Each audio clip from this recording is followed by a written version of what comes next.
Correspondence. Ken? We have one from non-public. Okay. Under old business, we have Meadows Committee on the agenda. As Kent had indicated, the Meadows tournament was held a couple weeks ago. We did earn over $4,000, and I would just like to publicly thank all those that participated and played. We had fun, and I think Danielle will agree. And we certainly appreciate the support we had from our community. Thank you. All right, Guilford High School graduation. Peter. Just, we're on track, and Mrs. Braza here is in charge of organizing all that. He's doing a fine job. And once again, we'll be coordinating with Belmont High School and sharing resources. They will be graduating up before. All right, we've done Guilford got lunch, All set there. so now we're at policy review. Yep, policy second reading. We're asking for your approval tonight on a number of policies directed to your packet. First one is JEA, compulsory attendance age, just our policy to be in compliance with state law RSA 193.1, which is the school attendance law. That is just a one-sentence policy. Compulsory attendance shall be required of all children in accordance with RSA 193.1. Policy JEAR is the attendance policy for the school district that goes along with this. We're not proposing any edits to this policy. We just wanted to make sure this was in line with the previous. Also, JH, attendance, absenteeism, and truancy are being recommended to you without change. But we will be requesting that you delete policy JHD and JHDP, which are rather redundant areas of student attendance that were not required in our policy book. So your action tonight is to approve those three presented policies and delete JHD and JHDP. Okay, I'm looking for a motion. First of all, I have a question. I thought we were replacing JEAR with JPA. Oh, thank you. That's what it says right on it. Yeah, you got me there. Okay, so in that case, I'll make a motion. Okay, so I move we approve JEA and JH, and then we delete JEAR, JHD, and JHDP. Is there a Got it. second? Thank you, Chris. Need a second? Second. Thank you. Any questions or concerns about the policy changes? Just a question on the age. Is the state 16 or 18? It says 16. That's the policy that's being deleted. Oh, okay. The JEA is the one sentence that says we're in accordance with state law. So whenever state law changes, if it were to change, we'd be in line with it. Okay, anyone else? All right, all those in favor of approval of the motion, please signify by saying aye. Aye. Opposed? Motion carries. All right, new business, we have some policies for first reading. Ken? We have four policies for first reading tonight, and this is following the request of the board last month for us to look at our policies regarding instructional materials. So you have four policies tonight for first read. They're all available on the website, both under our proposed policy list on the main page. So the four are IGE, parental objection to specific course material, IJ, instructional materials, IJE, media center materials, and KEC, reconsideration of instructional materials. So we've consulted with a number of sources. We'll just take them one at a time for first read. IGE refers to parental objection to specific course material, and it speaks to a parent's process to request of the principal something that they would like to see a change or not have their student participate in. I suppose probably a good idea to read that one for us tonight. The board recognizes there may be specific course materials which some parents and guardians find objectionable. In the event a parent guardian finds specific course material objectionable, he or she will notify the building principal in writing of the specific material which they object and request that the student receive alternative course material. The alternative must be sufficient to enable a child to meet minimum standards for education in a particular subject area be agreed on to by the parent guardian or the building principal or designate. The parent guardian shall not require to provide a reason for objecting to materials Any cost associated with the alternative course materials shall be borne by the parent guardian. Nothing in this policy should be construed as giving parents guardian the right to appeal to the school board. This policy is, as it's been on our books for some time, it follows the recommended policies of the State School Boards Association. It's come into play on a number of occasions, but we have never, to my knowledge, had any charges to parents for the alternate materials. That's something that we've never chosen to exercise. So we've done some research on this, and we'd like to recommend for first reading this policy remain as it stands. Second policy on IJ is on instructional materials and the responsibility of the board in approving and providing instructional materials in the district. I'm not going to read through all of this one, it's a bit longer. Basically, it talks about the criteria that we should use for instructional materials in the school. This one also is based on current administrative rules, and after looking at it, we're recommending no changes to policy IJ. IJA is a little bit longer. It's the media center materials policy. This one we are recommending a number of small changes to. It's a 7-page policy here, which was developed along with the American Library Association. And we've gone over it with Sally Sessler and a number of other sources. And there are a couple of places in here that you'll see changes in our recommendations for questioning materials in the library and the school collection. So we are going to recommend those changes to you for first reading. One of the things that this policy speaks to is the establishment of a book review committee that involves staff members, school board members, and parents. And in talking with our two media directors, Sally Sessler and Ian Newt here, in their memory, it goes back about 20 years, there's been only one time that they've had to convene this committee for instructional materials. So we were glad to see that policy's in place. We've got a couple of small edits to that for first read, but that also addresses that area. Area that's more significantly impacted is KEC. And at the reconsideration of instructional materials, the first one, JEC, is for a particular parent to make an individual request regarding a student. KEC speaks to anyone in the community who has a question about instructional materials. So that doesn't have to come from a parent, that can come from any member of the community. The policy speaks to that citizen submitting a request for reconsideration of materials form to the school office for the principal of the building it's impacted. And upon receipt of the completed form, the principal and the building involved will convene a committee of 5 to consider the complaint. This committee shall consist of the curriculum director, a principal, media director, a teacher, and parent representative. So we chose after review to include a parent on that review committee and use the same structure of that's in the previous committee for the media materials to have consistency there. So that's a change that we're recommending to the board for tonight, and that we'll take questions on as you see fit.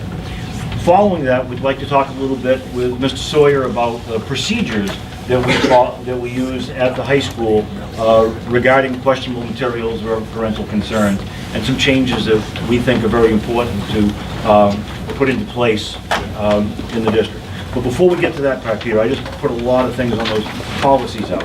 Yeah, and I'm going to ask if anyone has any concerns or recommendations that we get them to Kent, unless... For me, Jack. Yeah, and Jack and... Policy. Correct. Any of the three, and you meet again, do you have a schedule there? When do we meet again? We don't have another meeting scheduled, but it's usually the second Tuesday in the month. So if we can get them concerns or recommendations to them, that would be great. Okay. So if you're all set with Yep. those for first read, Mr. Sawyer can speak about some of the procedure changes that would work underneath that policy. Yeah, there's going to be quite a few major changes, as I would like to call them. Going through all this, we realized that we need to tighten up how we better inform parents as to the fictional novels that the child may encounter throughout their high school career, and also so that in changing the opt-out formula to an opt-in formula. So one of the dangers of the opt-out form is that, as we all know, that sometimes the papers in the kid's backpack never makes it home. So, so we need to reverse that. So what we're planning on working on doing, and Mrs. Sprouse is going to help us a great deal on this, is that before the teachers leave this year, we're going to collect all of the fictional books that a student may come across in the 4-year career in high school that they may be assigned. And the list will be longer than the actual books that will actually be assigned them, because they change books once in a while. And so what Mrs. Sprouse is going to do, he's going to put that list of books up on the website. And the plan is to find a third-party, website similar to, like, if you wanted to find out about a movie, why it's rated PG-13, rated R, there's a website that you click on, it'll tell you why. Something similar to that about the book, so that parents are better informed about as to what their child may be reading. And that will go up in August, and that will be available to parents. And that will be updated as need be. The second level of the notification is that, each trimester, students are will be handed an expectation sheet. And on that typically covers, homework policy, how they will be graded, the competencies in the class. And parents in the past, students sign off on that, accepting that as that will be taught in the class. We're going to add to that expectation sheet the opt-in for, it'll then say specifically which book will be read that trimester. And the parents then will have the opportunity to opt in if they have a question. Along with the review link. Along with everything, yeah. So they'll be able to refer to the entire list before even the school year begins. And then once they get that expectation sheet at the beginning of each trimester, they will then have an opportunity to, if there's something questionable in there, they can ask, go to the teacher and say, all right, I noticed this book is on here, can you explain more about that? So they'll get the overview of all the books. That's the plan, which is we're working on a couple of different websites to find that. To begin with, and then each trimester specifically which book, and specifically as to what they'll be. And by signing that, they'll opt in to read that. If they don't sign that, then that will prompt a conversation with the teacher and eventually as to whether or not we need to go to whatever that first policy was. GSB. GSB. So that is our plan to better keep parents informed of what their child will be, what their kids will be. Questions? Rick? I thought we had talked about all fictional material. Yes, again, Novels, short stories, and movies. Yes. Yeah. And so all the possible novels, short stories, and movies that could be part of any student's class at Guilford High School will be on a website. Yeah. Will be on the high school website. There'll be a link to that. And we'll also and it will list the books, and also underneath each work, there'll be a link Hopefully that discusses the potentially objectionable material in each one of those works. And for those parents who don't have access to internet, we will send that home also. And then the course expectations sheet will then actually list the specific subset of those works that will be used in that course. And then the parent will have the opportunity to sign saying, okay, it's okay for my child to read these books, or not to sign that. Right. And then actually, I think it's actually IGE, is the parental objections, and that's where you find come to an agreement on an alternate work that is acceptable to all parties. I think that's an excellent procedure and an excellent response to what happened last month. We wanted to get your feedback on here. Again, this is first reading, so this will be back at our next meeting for your consideration.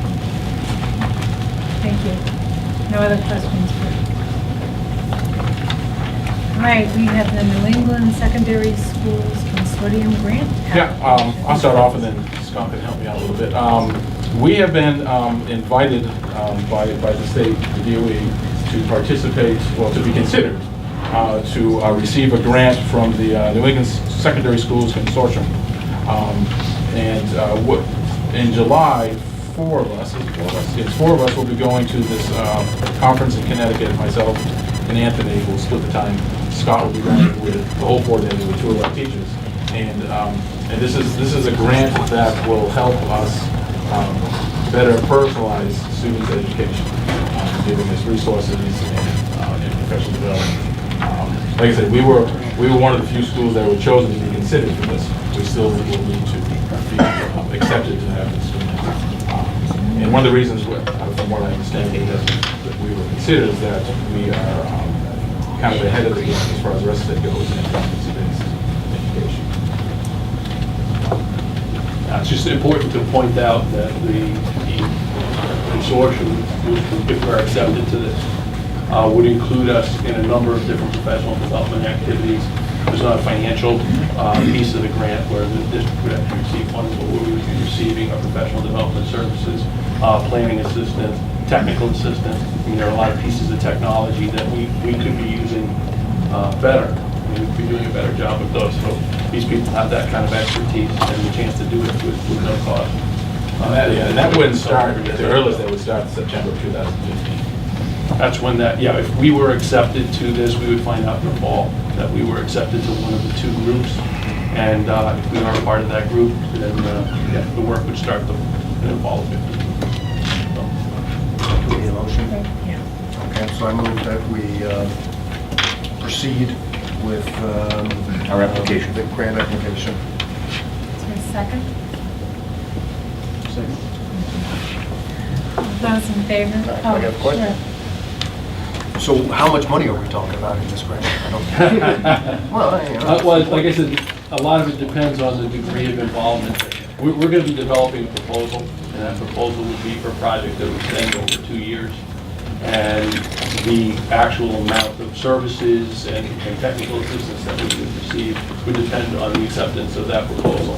So it's not like they're saying, here's an amount of money that we're gonna give you. What we're doing is we're developing a proposal. So these are some ways in which we feel our school could move forward with using technology to personalize learning, do that sort of thing. If it's accepted, then we would receive that assistance. So it's hard for me to say. It's really a significantly subsidized professional development through the grant. It's district funds that we would not be expending to have our teachers and our administrators trained at this high level. Could the grant be used to purchase software? We haven't seen that yet. We'll learn more after we get further into the application. Right. Do you have a ballpark? Are we talking 100K? No, I'm just, I mean, it's... I don't think they mentioned money. They didn't give us any kind of specifics. Like I said, when Peter and I went down to the introduction to this particular program, and basically what they were talking about was development of a proposal, which is what we would be attending this summer, so we'll put together a proposal.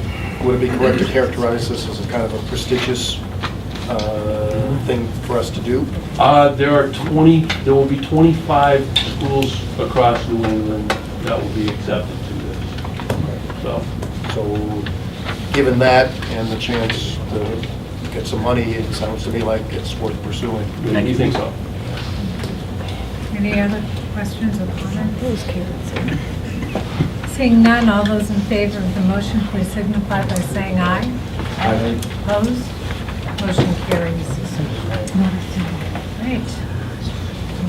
Summer professional development. Scott? We've got a number of different activities, and I know you have the calendar in front of you, so I certainly don't want to read that to you. But we do have, there were a few things that I wanted to point out. We do have some technology training. I want to thank Danielle. She's going to be doing some work with Gizmos, which is a virtual ancillary materials for instructional purposes, math and science-based experiments that you can actually do on the computer. She's going to be doing some work with that. We also have our elementary school staff working on the box, which you've already heard about, which is a computer adaptive math program. We are working in conjunction with, on different projects. We're working in conjunction with other districts in our area. We do have a teacher workshop on math customized learning that is being sponsored by Interlake School District. And it's being hosted by the Molten Grove School District. and we are going to be participating. We're going to be sending 12 of our teachers over to that to work on different instructional strategies that teachers can use to meet students' needs more specifically. The other piece that we're going to be working on, as you know, we've just finished our involvement with the Boston Museum of Science and the National Center for Technological Literacy. Even though that activity has concluded, we do have an ongoing relationship with the Museum of Science. We have access to their resources. So a number of districts in the area who participated in Gateway are going to be joining together this summer to do some professional development in the STEM area. And we have a group of 5 teachers that are going to be working over in the Belmont School District, in the Shaker School District, with some of the other teachers that's in August for 2 days. As also has been mentioned, we've got Betty Erickson coming in to do some work on our math instructional practices. We have David Pook, who you've already heard of, who came in and did some work in January. He's coming back in at the end of August. We have the New England Secondary Schools workshop. The other 2 things that I wanted to mention to you very quickly. First of all, we do have, we're at the beginning of a comprehensive K-12 science curriculum review, which will be taking place next year. And that group has already started work, and we'll be meeting over the summer and through next school year to do a full review of the science curriculum next year. And last of all, we are doing some work internally with trying to develop a train-the-trainer kind of model. In particular, we're working on that with our writing group. As you know, we have 6 members of our faculty who are fellows in the National Writing Project. They are going to be working on some support groups in the assessment of writing and working with struggling writers next year. They'll be working on that this summer as well. And we also have a group of people who are working on some different instructional practices in legal drive that will be doing some work this summer as well. Thank you, Scott. Yep. Questions? What is MCL at MA? Mass Customized Learning at Molten Grove Academy. That's where the workshop takes place. Anyone else? Thanks again, Scott.